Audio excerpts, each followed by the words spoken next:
Өзüme bir халат алышым керек эле. Кандай халат алсам экен деп ойлонуп, bir турецкий халат алсамбы деп кийип көрдүм десеңер мынакей. Бирок өтө эле узун экен да, узунду айылда кийгенде жүдөйсүнбү? Кандай жарашыптыр. Ушунун кыскасы бар экен. Шымы менен кийип көрсөм, кийип көрөйүнчү ошону.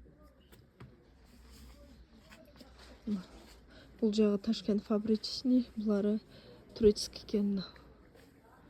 Ушундан кийип көрдүм. Булардын баары көп эле узун болот экен да, мындай. Мына кыскасы. Бул шымы менен экен. Азыр бул чоңураак размер экен. Бирок бунун баасы канча 4000 деди. Акчам жетпей атат. Не кылсам экен? Ушул жак чото жакты. Артты да жаап турат экен.